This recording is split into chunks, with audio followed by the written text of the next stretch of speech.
puedo iniciar comentándote un poco justamente este mandato de ONU Mujeres, ¿no? ONU Sí. Mujeres, como sabes, es la entidad de las Naciones Unidas, pues encargada de impulsar la igualdad de género y el empoderamiento de mujeres y niñas, ¿no? Se crea en 2010. Antes era UNIFEM y había distintas entes, por así decirlo, dispersos, encargados de esta tarea, pero a partir de 2010 se conforma una mujeres con un triple mandato. Y este mandato, por un lado, es normativo, es programático y es de coordinación interagencial, ¿no? El mandato normativo, pues justamente tiene que ver con impulsar que los compromisos internacionales en materia de igualdad, pues se hagan una realidad en los países en los que estamos, en este caso en México, ¿no? Y en este sentido, pues acompañamos a el gobierno, al Estado en general, ¿no? Ujú. Al gobierno federal, a los gobiernos estatales, y por supuesto a hacer el vínculo con organizaciones de la sociedad civil, con el sector privado, con otros organismos internacionales, etcétera, pues para poder articular los esfuerzos y que esto pues se pueda lograr. Esta parte normativa, ¿no? A garantizar un marco normativo, leyes, políticas y marcos que permitan el logro de la igualdad de género. El segundo mandato, pues, es esta coordinación interagencial, ¿no? Es también asegurar que todas las agencias del sistema de Naciones Unidas incorporen la perspectiva de género en sus mandatos y en los proyectos y actividades que realizan, ¿no? Asegurar que todas las acciones estén coordinadas, articuladas y justamente con esta perspectiva de género. Y el tercer mandato, que es programático, es justamente implementar, de acuerdo a un plan de trabajo que tenemos, ¿no? De 5 años, pero también que año con año vamos elaborando, pues para poder desarrollar e implementar proyectos y programas que tengan justamente, como decías, un impacto en la vida de las mujeres y en el logro de la igualdad de género, ¿no? Tenemos 5 áreas de trabajo sustantivo. Uno se vincula justamente con impulsar el liderazgo y la voz de las mujeres, ¿no? Tanto a nivel nacional, pero también a nivel local. Otro se vincula con planes, políticas y presupuestos públicos. Y ahí, pues como te decía, es justamente cómo articular para que en todo el ciclo de la política pública pues pueda haber esta perspectiva de género y retomando un poco lo que dice la Convención para la Eliminación de todas las formas de discriminación contra la mujer, CEDAW, que tú Sí. seguramente conoces perfectamente, pues para lograr incorporar acciones afirmativas que permitan igualar el piso, ¿no? Para que mujeres y hombres tengan acceso de manera igualitaria a derechos y a oportunidades. En este sentido, ese es una primera área estratégica que trabajamos. La segunda área estratégica se vincula, por supuesto, con el empoderamiento económico de las mujeres. Tenemos varios proyectos que en los años recientes, sobre todo, han podido empezar a aterrizarse, ¿no? A Ujú. implementarse en territorio, pues para impulsar la formación de mujeres, de jóvenes, de niñas también, ¿no? Bueno, y de mujeres, por supuesto, para el emprendimiento, para tener, hay un proyecto que se llama Segunda Oportunidad, ¿no? Que es como fortalecer las habilidades para poder seguir estudiando, para capacitarse, para adquirir habilidades técnicas. El proyecto que tenemos de segunda oportunidad, Avancemos por la Igualdad, que también es un modelo muy interesante que apoya a mujeres emprendedoras en algunos municipios del país. En general, como te decía, esta articulación con el sector privado, porque desde ahí también hay mucho que hacer, ¿no? Para Sí. la igualdad salarial, para asegurar los derechos económicos de las mujeres y su participación en el sector privado. Y bueno, ¿no? Esa es otra área en la que trabajamos. Por supuesto, el área de violencia contra las mujeres, ¿no? Trabajamos pues de manera constante por este gran desafío y creo que mi colega Nayeli ya te va a poder contar un poquito más, Sí, de una iniciativa muy importante interagencial, que es justo la iniciativa Spotlight para poner fin a la violencia feminicida y al feminicidio en México y en otros países, pero también tenemos otros programas muy importantes como el programa Ciudades y Espacios Seguros para Mujeres y Niñas.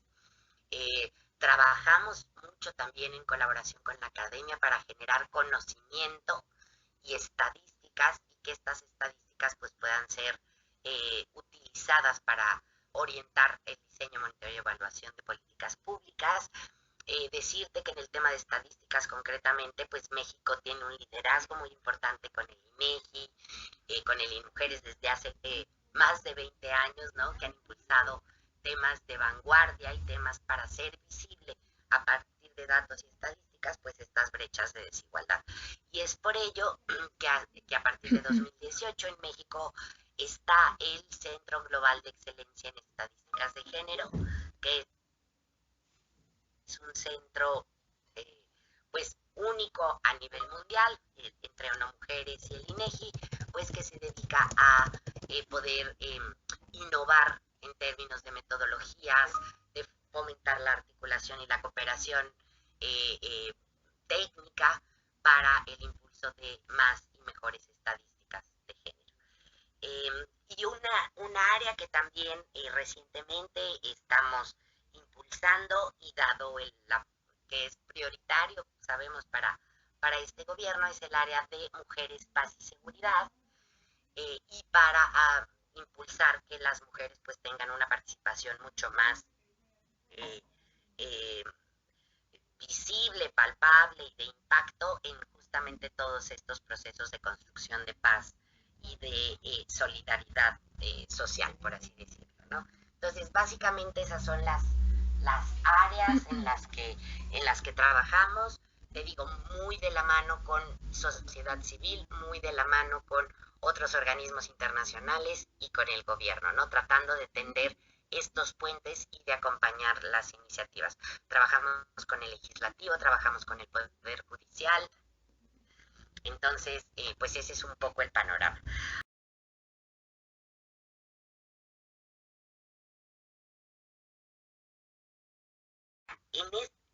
Yo ahí sí quiero enmarcarlo o mencionar la importancia, como ya decía Nayeli, que tiene la Agenda 2030 y los Objetivos de Desarrollo Sostenible. Como ella bien decía, con los Objetivos de Desarrollo del Milenio pudimos avanzar bastante.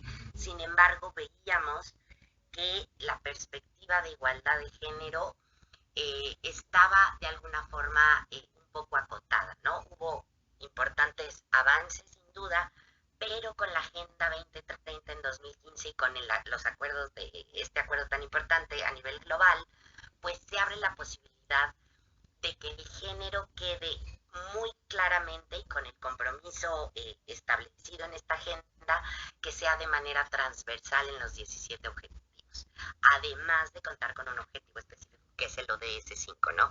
Y creo que esta forma de incorporar la perspectiva de género de manera transversal nos permite dar un paso hacia adelante, ¿no? Porque justamente identificamos obstáculos estructurales, sistemáticos, históricos, ¿no? sí. Que parten de la discriminación, de la desigualdad y de la interseccionalidad de estas desigualdades, pero además nos permite adentrarnos, acercarnos y profundizar con otras áreas emergentes de desigualdad y de discriminación que están puestas en esta agenda, ¿no? Y a lo mejor nos podemos referir y hay mucho material que te podemos compartir. Ya te compartí Sí, muchísimas gracias. materiales iniciales, ¿no? Pero que creo que vale la pena retomarlos, ¿no? Porque justamente nos habla de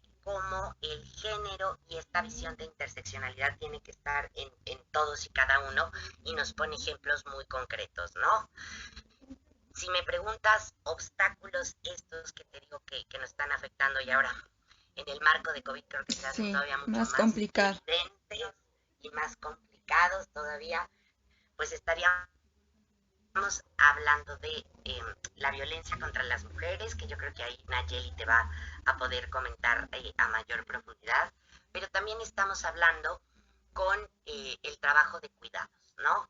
El trabajo de cuidados creemos que es un tema que también atraviesa pues muchos de los objetivos de desarrollo sostenible porque ha impedido que muchas mujeres históricamente pues puedan gozar de los mismos derechos económicos, de desarrollar sus capacidades, de recibir un salario y en condiciones de igualdad con los hombres. Por supuesto que también sabemos que persiste una brecha salarial muy importante, ¿no? Pero que este trabajo doméstico y de cuidados no remunerado pues ha recaído desproporcionadamente en las mujeres y como te digo, limitando sus oportunidades, ¿no? Te puedo dar algunos datos, por ejemplo, en México este impuesto oculto que nos gusta decirlo así, este impuesto oculto que cargan las mujeres, representa alrededor del 23.5% del Producto Interno Bruto, ¿no? Entonces estamos hablando que esta contribución económica de las mujeres o este equivalente en contribución económica, pues es superior a lo que algunas industrias importantes como el turismo aportan, ¿no? A México. Las mujeres realizan dedican el triple de horas de trabajo en comparación que los hombres a realizar este trabajo y pues ha sido invisibilizado y no valorado, ¿no? De ahí que una importante línea de trabajo pues sea garantizar los derechos tanto de quienes cuidan de manera remunerada y no remunerada, y aquí estoy incluyendo a cuidadoras que por lo general tienen trabajos informales y precarios, ¿no? Sin seguridad social, a las trabajadoras del hogar, por ejemplo, que sabemos que es otro sector que históricamente ha sido muy discriminado y muy vulnerado, pero también a la contribución que niñas y mujeres realizan al interior de los hogares de manera gratuita y que limita sus oportunidades y sus derechos en otros campos. Eso por un lado. Otro obstáculo muy importante que vemos pues es lo que ya mencionabas en la introducción, ¿no? Si bien ha habido avances en la participación en ámbitos políticos de las mujeres, sabemos que por ejemplo, en estos mismos ámbitos políticos y de toma de decisiones en el nivel local, pues tenemos un gran desafío, ¿no? Y basta ver los datos de el número de presidentas municipales, el número de mujeres en puestos directivos en empresas, ¿no? El número de mujeres incluso que no pueden participar en sus comunidades, ¿no? Por este tema. Hay avances como la paridad, por supuesto, pero hay que avanzar en la implementación, ¿no? Creo que ese es otro gran desafío. Tenemos un marco normativo fuerte donde todavía hay áreas de oportunidad, pero tenemos el desafío de que este marco normativo se cumpla, ¿no? La igualdad de trato se vuelve en igualdad de oportunidades, en igualdad sustantiva y sobre todo en igualdad de resultados. Yo pondría estos dos temas ahorita y Nayeli, si tú quieres poner el tema de violencia contra las mujeres, porque sabemos que la violencia limita el ejercicio de muchos otros derechos de mujeres y niñas. No sé si vamos bien. Sí, claro que sí.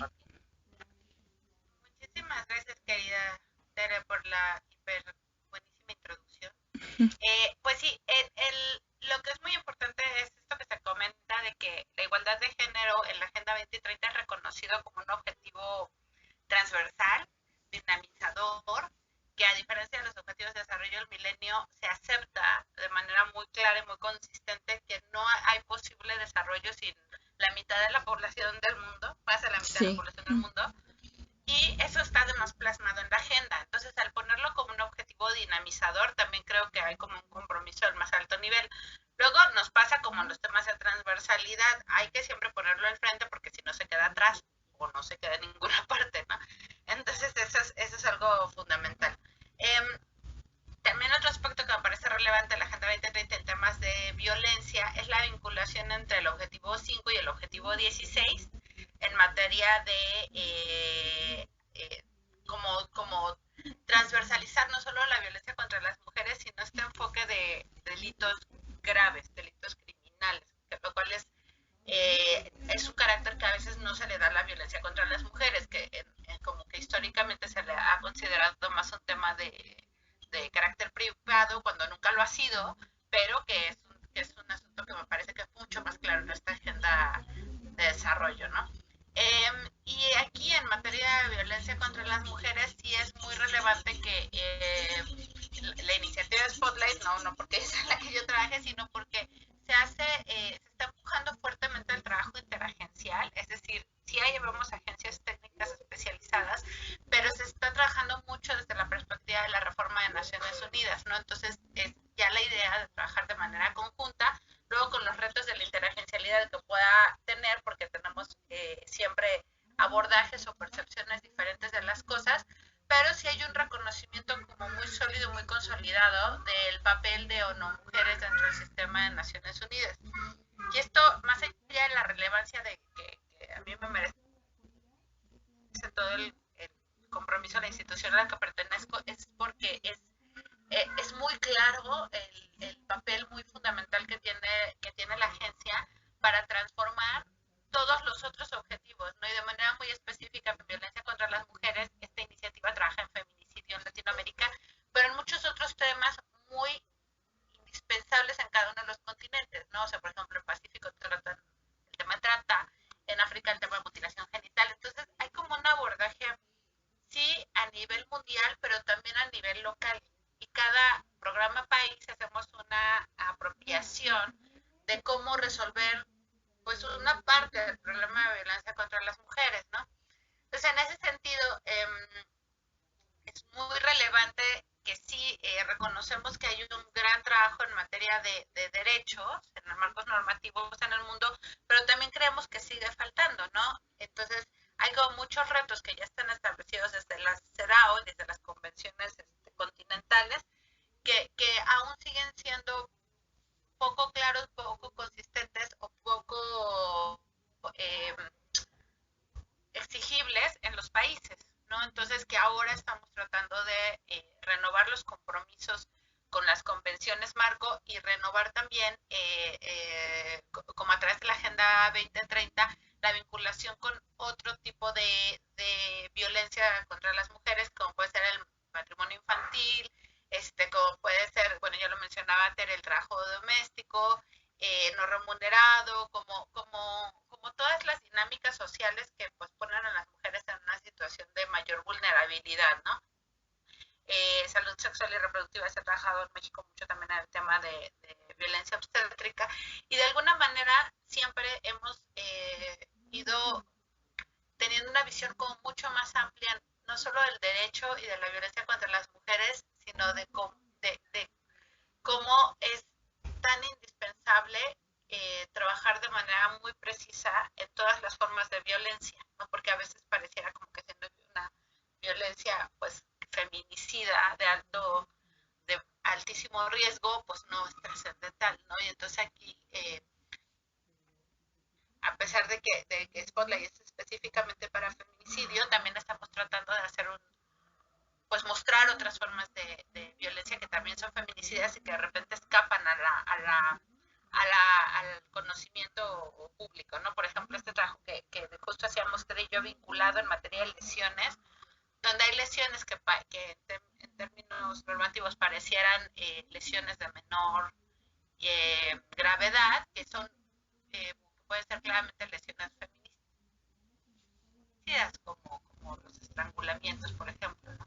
O temas así como que parecieran poco también, o sea, los novios pues que no hay un vínculo familiar, pero que sin embargo también hay bastantes casos de incremento de feminicidios en mujeres jóvenes y adolescentes, que está vinculado con estas dinámicas que no están claramente establecidas en los marcos normativos, porque también es que la violencia contra las mujeres lamentablemente ha evolucionado y se ha vuelto mucho más compleja, y tenemos ya una visión, afortunadamente en ese sentido, más clara de qué estamos enfrentando y de algunas posibles soluciones que proponer, ¿no? Entonces siento que sí estamos avanzando, luego con muchísima preocupación del incremento de la violencia contra las mujeres, y además el COVID no nos ha dado el mejor escenario, pero bueno, me parece que en ese sentido sí esta agenda es mucho más clara, más consistente, y los programas que estamos derivando de ellas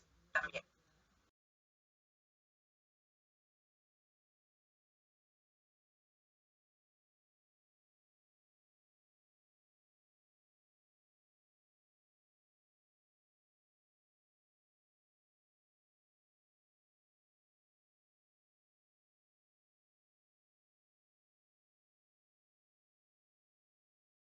Pues la verdad es que fue un trabajo muy conjunto a nivel muy alto de nuestras sedes.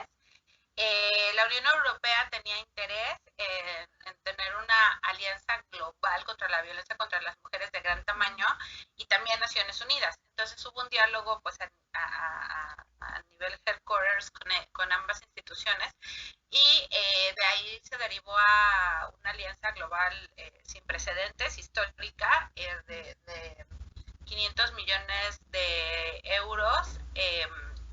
Bueno, ese fue el compromiso desde la Unión Europea y que trabajaría conjuntamente a través de Naciones Unidas. Y esta alianza tenía como objetivo eliminar todas las formas de violencia contra las mujeres. Posteriormente se hizo una invitación a los países que eran altamente prioritarios, es decir, los de mayor vulnerabilidad a nivel mundial, en cada uno de los continentes, porque los recursos pues no eran suficientes para todos los países de todo el mundo, ¿no? Uno de los objetivos era focalizar los recursos y poder trabajar sobre un tema de manera mucho más consistente y no dispersarlos de tal forma en la que no fueran evidentes los esfuerzos, ¿no? En el caso de Latinoamérica, arrancaron los llamados a diferentes continentes, pero no todos empezamos en paralelo. Arrancamos más o menos en paralelo África, Asia y Latinoamérica. Por ejemplo, ahora se están incorporando Caribe, se están incorporando otros países incluso de Latinoamérica que no están en la primera etapa, ¿no? Como técnicamente se hizo la identificación de los temas clave en materia de violencia y hubo una teoría de cambio que vino desde el secretariado que se construyó específicamente para Spotlight, para establecer cuáles eran los pilares y las prioridades de la iniciativa para cada uno de los programas de país. Con relación a Latinoamérica se estableció que era feminicidio, considerando que era la principal prioridad de la región latinoamericana, y originalmente México no era uno de los países más prioritarios porque México es un país de desarrollo medio. La prioridad siempre fueron los países de mayor vulnerabilidad. Sin embargo, luego, en el caso de México y Argentina, hicieron una excepción por sus tasas de feminicidio y por la necesidad de transformar también los países de desarrollo medio. Así fue como arrancó. El programa se construyó en cada uno de los países en consulta y diálogo con los gobiernos, tanto nacionales como de los territorios a intervenir. Se hicieron consultas con la sociedad civil, hicieron también consultas ya técnicas de más largo aliento al interior de Naciones Unidas para establecer cuáles tendrían que ser las prioridades dentro del programa país y luego cuáles podrían ser las formas de intervenir sobre esas prioridades. Entonces, esta fue la dinámica de desarrollo y de construcción, como hasta lo que tenemos ahora establecido como Spotlight, y los 6 pilares son consistentes en todo el mundo, ¿no? Entonces, siempre el pilar 1 Spotlight, que es marcos normativos, el 2 es desarrollo institucional, el 3 es prevención y cambio de normas, el 4 es servicios esenciales de calidad, el 5 es datos de calidad y el 6 es movimiento amplio de mujeres.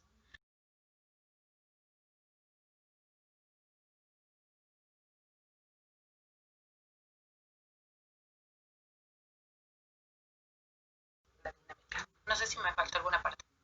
Sí, no, está perfecto. Justamente la voy a ligar con la siguiente pregunta que va vinculada al efecto que ha tenido el COVID-19, porque hemos visto lo que igual ustedes mencionaban, que ha vulnerado derechos, la seguridad, la integridad de miles de mujeres y niñas, tanto a nivel mundial como nacional. Entonces, me gustaría saber de qué forma esta iniciativa ha impulsado la prevención y la atención a las víctimas de violencia de género o a las que pueden ser como potenciales víctimas de violencia de género que se han producido durante este confinamiento.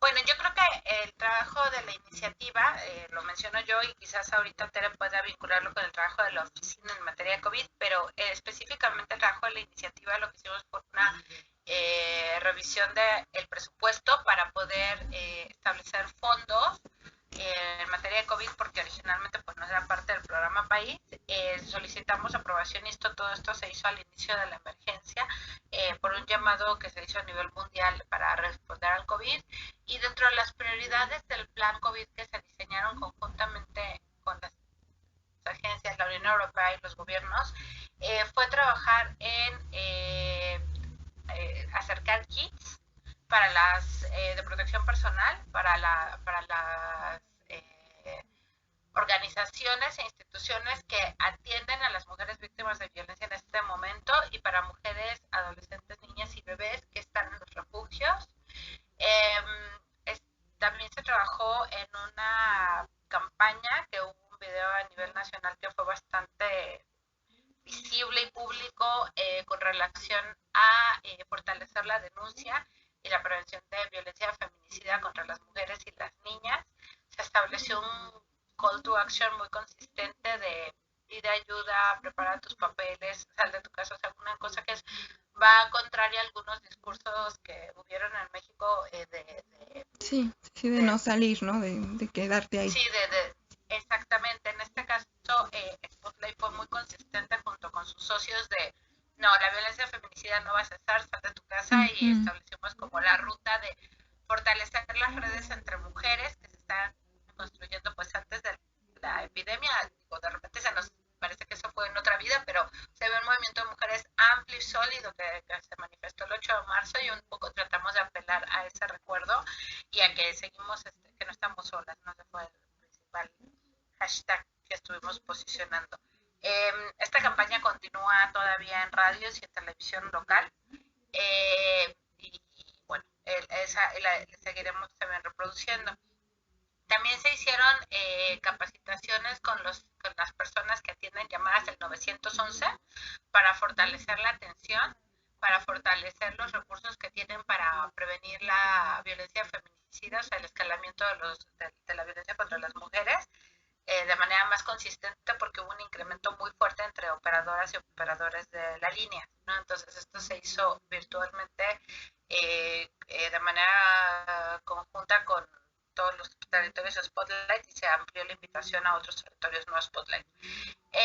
Asimismo, estamos ya por dar recursos, no tanto para la etapa de la jornada de sana distancia, sino para la etapa de la crisis económica, ¿no? que se está incrementando justo en este momento, y que son recursos para organizaciones de la sociedad civil que son organizaciones de base de primera respuesta, que requieren paliar o sea, que por sí tienen usualmente una situación vulnerable y precaria económicamente, pero que ahorita están pues en un riesgo muy alto de desaparecer. Entonces, para ellas serán enfocadas estos recursos, y también estamos considerando recursos para mujeres y niñas que están saliendo de los refugios o que salieron de los refugios durante el COVID y que no tienen sostenibilidad económica, pues son recursos pequeños, pero que tratamos de ampliar la cobertura para mujeres en situación de alta vulnerabilidad, para garantizar que puedan tener vivienda, alimentos y recursos mínimos para un periodo de 3 a 6 meses, dependiendo pues del municipio, ¿no? Y esto además lo estamos intentando vincular con gobierno federal a otros programas de autoempleo que están generando ellos también en el marco de la crisis, ¿no? Para que puedan ser como secuenciales los apoyos económicos, ¿no? Y estamos no, creo que ya no me abro mi nota, pero eso es fundamentalmente lo que estamos haciendo, y estamos en un diálogo permanente en alianza con el gobierno también, para que todas las otras intervenciones que no fueron hechas específicamente para COVID contemplen problemas que están surgiendo a través del COVID ahora, ¿no? Entonces también estamos adaptando, como digamos, toda la intervención, uno, para no detenerla, cosa que la verdad sí ha sido un reto porque todo estaba planeado de intervención en el terreno, y dos, para que también no pretendamos que esto no está pasando, ¿no? Entonces la parte de marcos normativos pues integrará aprendizajes que ahorita estamos teniendo en el COVID, y así cada una de las intervenciones, ¿no? Pero aparte de prevención también lo está haciendo. Hicimos una nota de heroínas del COVID, que fue parte del pilotaje de la Medios, que no es propiamente parte del Plan COVID, pero que es parte de la alianza de medios que impulsa mujeres de manera específica con medios de comunicación para cubrir las notas de violencia contra las mujeres y las niñas de una manera distinta y renovada. Esto ya lo teníamos claro antes, desde que se diseñó el programa de Spotlight, pero desde el caso de Ingrid Escamilla nos quedó mucho más que claro que esto es una deuda muy, muy pendiente con las mujeres mexicanas, ¿no? Entonces también ahí, pues ya estamos trabajando de manera muy infiltrada en los medios de comunicación para también transformar el quehacer editorial. Entonces algunas de estas acciones pues están tejiendo ahorita, no tienen un carácter muy alto de visibilidad, pero sí son, esperamos que sean muy transformadoras.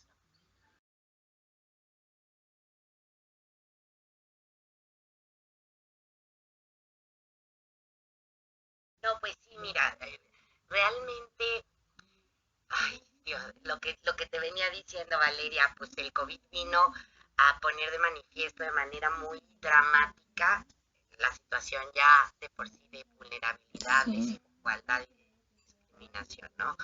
Entonces, nosotros tratamos de tener una estrategia muy rápida para dar respuesta y que empezó por hacer evidente de que las mujeres son imprescindibles en la prevención, atención, respuesta y recuperación frente a la pandemia, ¿no?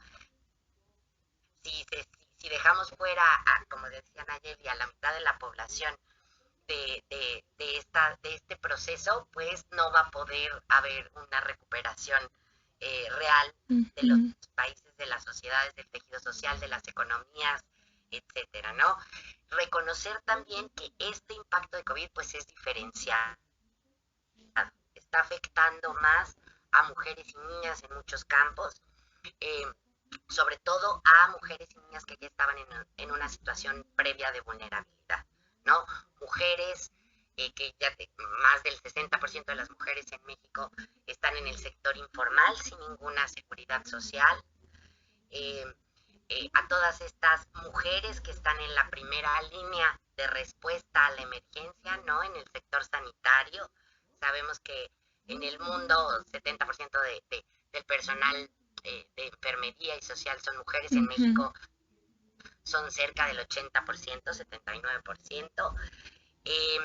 Y finalmente con el foco, como ya te decía, de interseccionalidad, ¿no? Y que se vincula mucho con la Agenda 2030. Esta visión de no dejar a nadie atrás. Sabemos que las medidas que se están que están implementando el gobierno y que ese es nuestro mandato, acompañar estas medidas, potenciarlas, catalizar las iniciativas, ¿no? Que es parte de lo que hacemos, pues a veces dejan atrás justamente a los grupos más vulnerables, ¿no? Y en este sentido, pues lo que hemos tratado de hacer es también, como ya te comentaba, evidenciarlo con productos de conocimiento, recomendaciones y buenas prácticas de otros países que han venido implementando y ahondar un poquito, perdón, está pasando un avión, sí. Estar poniendo siempre en el centro tanto la voz de las mujeres en la respuesta y sus necesidades, ¿no? Te decía, por ejemplo, creo que temas que ya comentó mucho Nayeli, pero que no se han tocado, es cómo nos vinculamos, por ejemplo, con la parte de salud sexual y reproductiva, ¿no? Y violencia contra las mujeres. Sí. Así como se están implementando acciones, pues, para garantizar que los servicios para mujeres que sufren violencia, pues, se garanticen durante este periodo de confinamiento y de falta de movilidad, lo que esto implica, ¿no? Para el riesgo de las mujeres. También, por ejemplo, en temas de salud sexual y reproductiva, ¿no? Escuchaba datos de CONAPO y del Fondo de Población, precisamente, pues que cuántos embarazos se tiene contemplado, ¿no? Como una, por no poder disponer de los servicios métodos de salud sexual y reproductiva, exactamente, ¿no? Es otro de los temas, y así como la iniciativa Spotlight es muy importante y está articulada y está teniendo este impacto y estas acciones tan concretas, te comentaba que tenemos otros programas que también pues se han podido implementar, por ejemplo, ciudades seguras para mujeres y niñas, que están capacitando a policías municipales, por ejemplo, y al funcionariado. Este programa se implementa en 4 ciudades del país, bueno, casi 5 ciudades del país, pero por ejemplo en Guadalajara, ¿no? Están articulándose mucho con el gobierno de este municipio, el municipio de Guadalajara y otros municipios, para fortalecer las capacidades de la policía municipal y el funcionariado, ¿no? Otra iniciativa innovadora es, por ejemplo, carteles en farmacias y en tiendas de autoservicio con la información que pueden llegar a necesitar las mujeres para saber dónde denunciar y cuáles son las líneas de ayuda, ¿no? Que hemos visto que en otros países ha sido una buena práctica, ¿no? Que hay muchas, pero bueno, se ha estado dando, como ya decía Nayeli, campañas y spots de radio, materiales de difusión, materiales en lenguas indígenas, ¿no? Justamente con este afán de que llegue la información y las acciones a las personas en situación de mayor vulnerabilidad, y también estos kits. Y otra iniciativa muy específica en este contexto fue con los centros Luna de la Ciudad de México, ¿no? Que se está apoyando justamente en la elaboración de protocolos para facilitar la atención telefónica y virtual de las mujeres en este contexto, la capacitación al personal de estos centros de la Secretaría de la Mujer y las líneas de policía y del gobierno en la Ciudad de México, desarrollo de otras herramientas tecnológicas, ¿no? También estamos evidenciando que hay una brecha digital importante, ¿no? Y cómo tenemos que garantizar pues, el acceso en esta nueva normalidad de todas las personas, y particularmente mujeres, adolescentes y niñas, pues a esta vía que va a ser crucial, ¿no? Para su participación. Entonces, esto, y finalmente comentarte que, como bien dice Nayeli, trabajamos desde hace muchos años en generar conocimientos, en generar datos, para poder dimensionar de manera adecuada cuál es la dimensión de la violencia que padecen mujeres y niñas en todas sus manifestaciones, ¿no? Y ahí que estamos pues trabajando constantemente para tener más y mejores datos, para orientar políticas públicas y para orientarlas a que lleguen al territorio, ¿no? A políticas públicas especializadas, ¿no? Y se están generando algunas iniciativas bien interesantes, por ejemplo, para la georreferenciación o generar análisis geoespaciales que permitan tener una mayor comprensión de por qué se da de esa forma en ese territorio la violencia contra mujeres y niñas.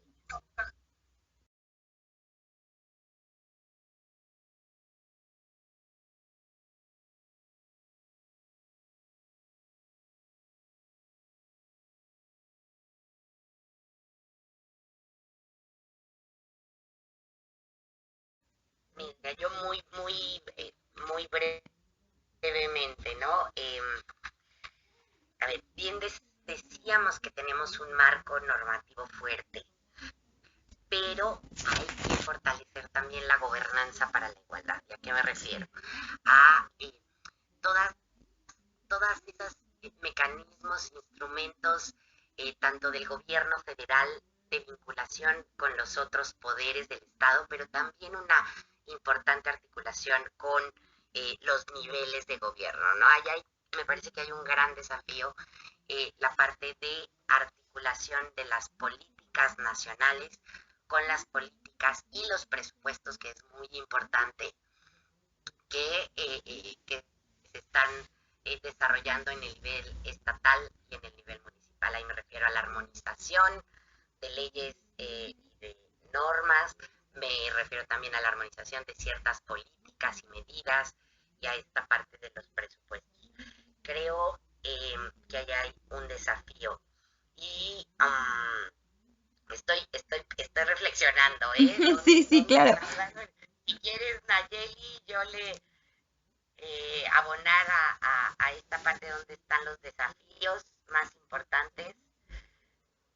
Sí, muchas gracias. Sí, para, sobre todo a nivel institucional, tanto de la sociedad civil como en el ámbito gubernamental, para que se generen, ¿no? mayores propuestas, y justamente para que haya mayor diálogo y hayan más espacios realmente incluyentes.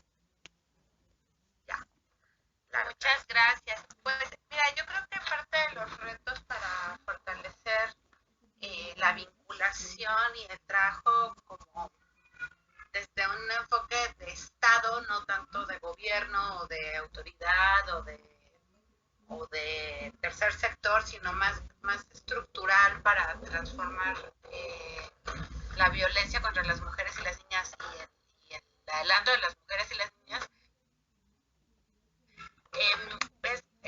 Por un lado, fortalecer la voz de las organizaciones civiles de base, reconocer el trabajo de las sobrevivientes, abuelas, víctimas indirectas, hijas e hijos, en el caso de violencia contra las mujeres y las niñas. Esto es fundamental porque hay muchísimos aprendizajes que provienen pues, de la experiencia, de los casos terribles, y por supuesto también contribuir un trabajo de construcción de confianza. Pues a nivel mundial, o sea, hay muchas energías, muchos vientos. Ahora el COVID es un huracán en todo el marco de intervención de violencia contra las mujeres y las niñas de igualdad, y hay olas conservadoras también. Entonces es muy importante construir diálogos entre quienes están buscando los mismos objetivos y los mismos intereses, y en ese proceso juegan un papel pues muy estratégico las Naciones Unidas y otros organismos internacionales de cooperación, porque parte de los problemas que ahora mismo enfrenta la sociedad a nivel mundial es pues que no dialogamos suficientemente entre las múltiples polarizaciones que puedan haber o no de carácter político. Y esto yo lo veo como un tremendo desafío porque yo creo que las olas conservadoras o regresivas en materia de derechos contra las mujeres es algo que tomar muy seriamente, que parecieran a veces chiste las iniciativas que proponen y luego las vemos avanzar de una manera estrepitosa en los congresos locales, y esto se está facilitando por la falta de confianza entre actores que pueden de manera muy firme poner un alto, ¿no? Y que de manera muy como conjunta. Entonces es uno de los grandes desafíos, que estamos en un momento pues muy tumultuoso políticamente. Luego, pues el gran desafío que enfrentamos en este momento es COVID, porque o sea, la manera de intervenir en materia de violencia contra las mujeres, y también o sea, tiene mucho que ver también con igualdad, era transformar los espacios públicos, no tanto los espacios privados, no porque no quisiéramos, sino porque transformar a las familias es un proceso pues que requiere bastante tiempo, que requiere la consolidación de otras acciones, ¿no? Exactamente, pues es un giro de rueda, ¿no? Es la transformación de la educación, es la transformación de normas sociales, es la transformación de estereotipos. Son cosas que sí se trabajan, de manera consistente y continua, pero lo que no estamos esperando que pasado mañana ya cambie una familia porque nosotros hicimos una campaña, ¿no? Entonces, lo que sí podíamos hacer mucho más consistente y contundentemente era transformar la discriminación en el trabajo, ¿no? O el acoso sexual o otras medidas que eran claramente constitutivas de delito, podíamos regularlas, normarlas y sancionarlas, ¿no? Sobre todo cuando estas tenían acceso a denuncia, acceso a otros actores que pudieran incidir en la protección de los derechos de las mujeres. Sin embargo, cuando esto se regresa al ámbito privado, pues ahí lo que pasa es que quedamos muy ciegas, ¿no? Entonces, hemos ido construyendo mecanismos de intervención justo a lo privado, que son mecanismos innovadores, pero que se están construyendo en paralelo con la pandemia, ¿no? Otras formas de campañas, otras formas de intervención en tecnologías de la información que ya mencionaba Tere, otras formas de comunicación, o sea, por ejemplo, antes de la epidemia, pues lo más común era los teléfonos fijos para las operadoras y operadores de las líneas de emergencia y para las organizaciones. Eso ya no tiene absolutamente ningún sentido ahora, ¿no? Todo es más sólido por teléfono y por vía mensajes, WhatsApp o Facebook o otras rutas, pues, ¿no? Pero las víctimas fundamentalmente no pueden llamarle a nadie, ¿no? Entonces, todo esto lo estamos enfrentando en la pandemia, fue una manera de cambiar toda la forma de intervenir, ¿no? O sea, entonces sí, son desafíos pues muy sólidos, muy consistentes. Y luego también, o sea, ya haciéndonos un poquito una revisión muy autocrítica, la verdad es que siempre quedan espacios de mejora, ¿no? Entonces, por ejemplo, la ley de acceso ahorita de las mujeres en la vida libre de violencia va a cumplir casi 13 años. Yo estuve en aquel momento en Mujeres, en el momento en el que se hizo la redacción de la ley, y ya, o sea, hay muchos vacíos, o sea, se ha ido reformando, pero no ha sido una como transformación pues del tamaño de la que quisiéramos, ¿no? Porque siempre la verdad es que quisiéramos algo más sólido, más consistente, ¿no? Entonces, y así, o sea, el código único lo ha establecido como una sugerencia a la CEDAW desde hace un montón de tiempo y sigue siendo una discusión nacional. Entonces, sí hay como muchos espacios que sí se han establecido desde el sistema de Naciones Unidas, desde las mujeres y los comités especializados, pero que todavía hay deudas ahí y pues lamentablemente el COVID justo quita el foco de esto, ¿no? Entonces, y en materia de datos, pues ni se diga, yo creo que Tere es la más experta en la oficina en este sentido, mucho más que yo, sin duda, pero o sea, la danza de los números que ha sucedido en esta pandemia no beneficia a nadie y que es necesario fortalecer la discusión más técnica para avanzar hacia decisiones pues más consistentes de intervención territorial, ¿no? Entonces, pues sí creo que hay muchísimas retos, también la falta de tribunales y de servicios judiciales en toda la epidemia fue terrible.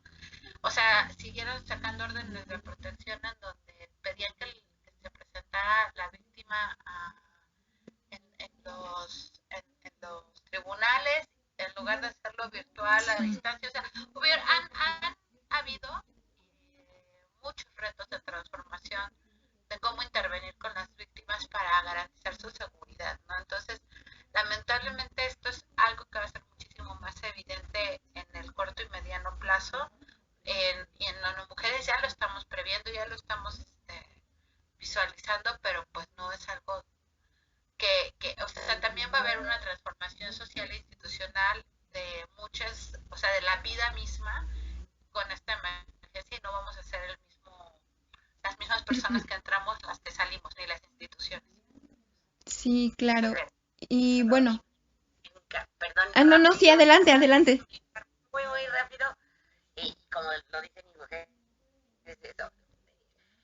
¿Cómo potenciar que esta nueva normalidad que se habla realmente tenga igualdad, ¿no? O sea, no queremos nueva normalidad sin igualdad y esto creo que viene a una línea que siempre hemos tenido en ONU Mujeres, el empoderamiento económico, el ampliar las oportunidades de mujeres y niñas, es una medida muy importante también de prevención de autonomía económica frente a la violencia contra las mujeres, ¿no? Muchas mujeres sabemos que no pueden salir de estos círculos de violencia pues porque no tienen esta autonomía económica que es muy necesaria y de ahí cómo enfocarnos en hacer que nuestros programas, proyectos, implementación estén totalmente articulados y vinculados, ¿no? Así como dice la Agenda 2030, no trabajar por silos, no trabajar solo por un programa, sino trabajar de manera transversal para que una cosa genere la otra y viceversa, no se vayan interconectando. Y solo para decir, me gusta lo que dices, Nayeli, en términos de los avances. Yo lo voy a centrar ahí. Yo creo que en efecto hay muchos desafíos, pero por ejemplo a mí me tocó estar cuando la Ley General de Acceso ya en ONU Mujeres, antes UNIFEM, y poner el otro lado, ¿no? Tenemos esta ley que es de coordinación que ha sido ejemplo en los países de América Latina por estar realmente fundada en los compromisos internacionales, en Belém do Pará y en la CEDAW, por ejemplo, ¿no? Hay, por supuesto, muchas áreas de mejora, pero tenemos que reconocer que hay un marco normativo que nos permite o que nos dice hacia dónde, retomando nuestra carta más amplia, que es la CEDAW, que las recomendaciones que generan cada 4 años, ¿no? Y estas últimas, pues hablan de los desafíos, ¿no? Y creo que es muy importante también centrarnos en estas observaciones que concretamente hace a México, muchos en materia de violencia contra las mujeres, otros vinculados justamente pues a esta nueva propaganda que pues ha ido fortaleciendo y que puede ir en contra de derechos y de derechos de, de grupos, ¿no? Que por supuesto coinciden con la agenda de derechos de no mujeres, ¿no? Los LGBTI, entre otros, y pues que hay que tratar de cumplir con esas observaciones y de que el Estado, como bien decía Nayeli, responda de manera contundente. Cambio cultural. Sin duda, como dices Nayeli, sabemos que es mucho más lento el cambio cultural, pero yo creo que también tenemos un trabajo acumulado en este sentido. Todas las campañas de comunicación, no sé si tú conozcas, Valeria, la campaña He for She Sí, que se lleva haciendo desde hace varios años, sí, sí. pues justamente apuntan a este compromiso. La igualdad de género no es cuestión de mujeres y no va a ser posible sin el compromiso de todas y todos, ¿no? Entonces es apelar a este compromiso personal, institucional y de Estado, pues, para que esta igualdad realmente se pueda dar, ¿no? Hay unos videos bien interesantes que seguro los conoces, que tenemos en la página de ONO Mujeres, ¿no? De cómo hay que empezar a trabajar con niñas y con niños desde la educación, a deconstruir estos estereotipos y roles de género, pues, para que las personas a final de cuentas puedan desarrollar pues todo su potencial y que se tengan garantizados todos sus derechos. En el ámbito de en el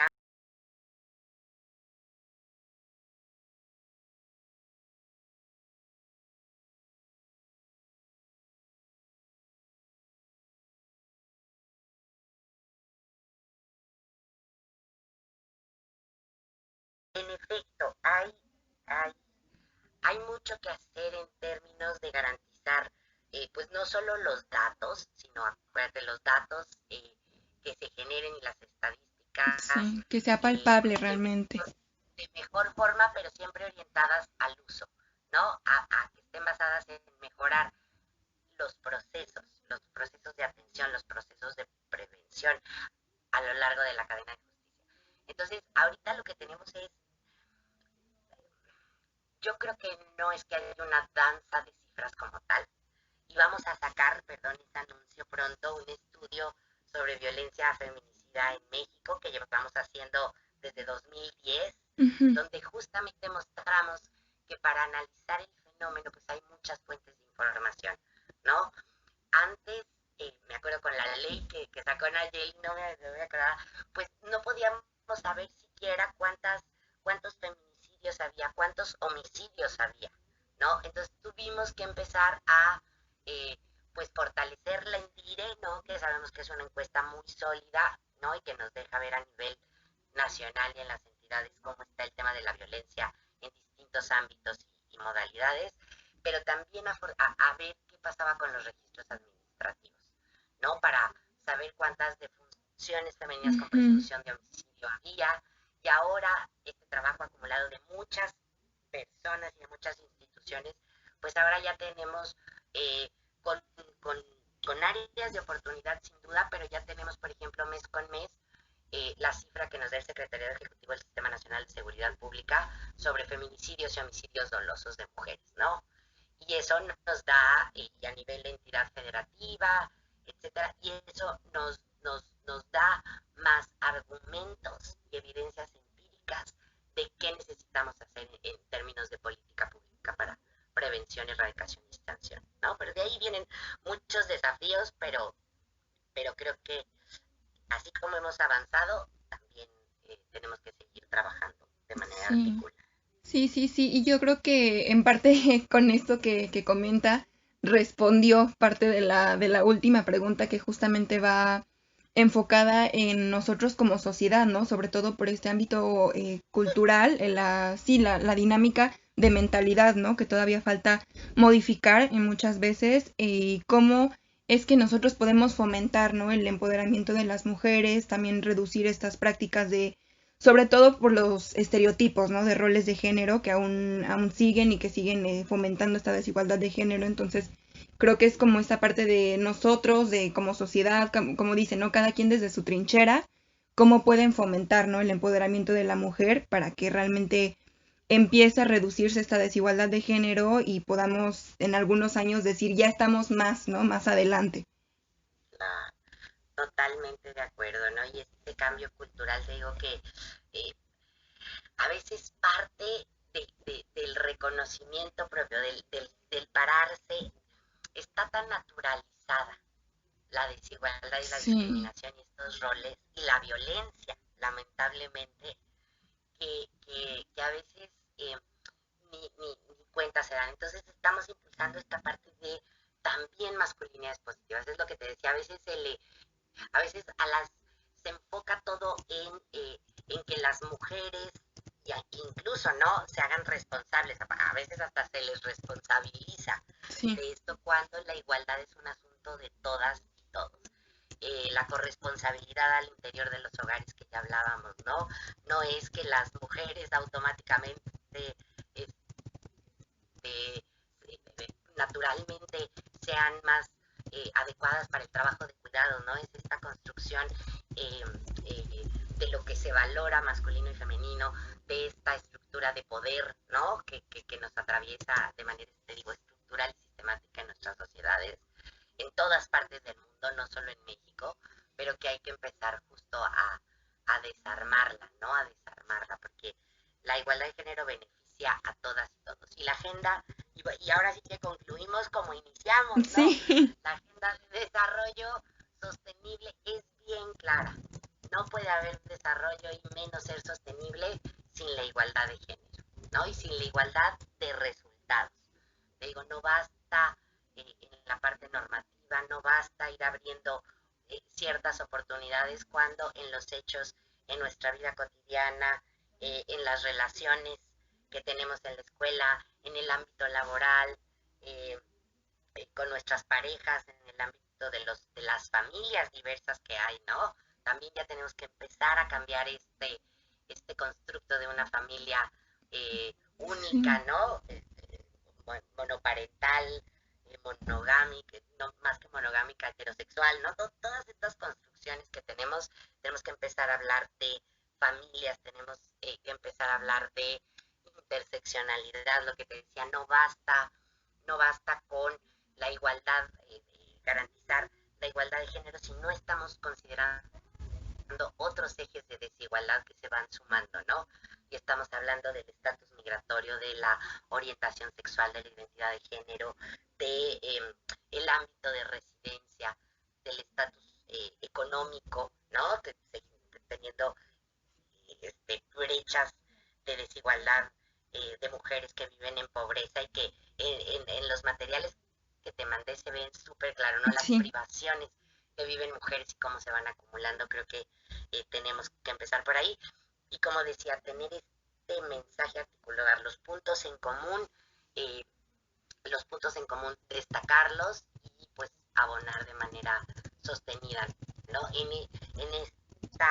este rol desde Naciones Unidas de trabajar de manera interagencial, creo que eso es algo también muy importante. El secretario general ha sido muy claro, tenemos que trabajar de manera articulada en esta Agenda 2030 y en el marco de COVID, ¿no? Si no se potencia, tú sabes, la situación presupuestaria, ¿no? Que estamos sí, atravesando, y si no potenciamos los recursos que hay y hacemos que estos recursos se vayan a quien más lo necesita, a las necesidades de estas personas, que sabemos que en muchas ocasiones son mujeres y niñas, pues estaremos dejándolas fuera del desarrollo y dejándolas en una situación muy delicada en este periodo de, de pues ahora sí que de respuesta y de ay, ¿cómo decirlo?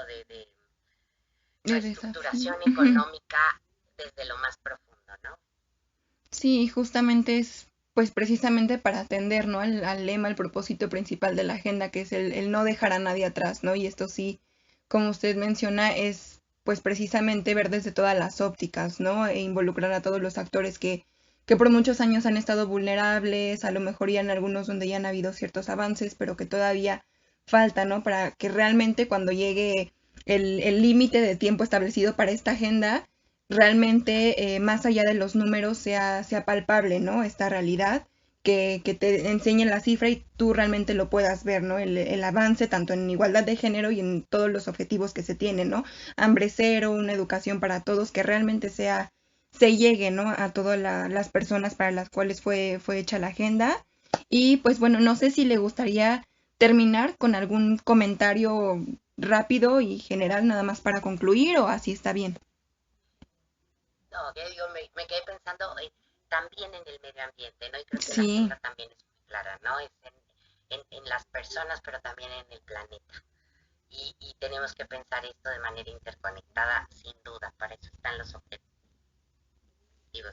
Y darle voz a jóvenes, a las jóvenes, a las adolescentes, también creo que es bien importante porque ahí tenemos un gran potencial de cambio, ¿no? Entonces también tenemos que asegurar que su inclusión y su voz en la toma de decisiones y en la construcción de este mundo que todas y todos queremos.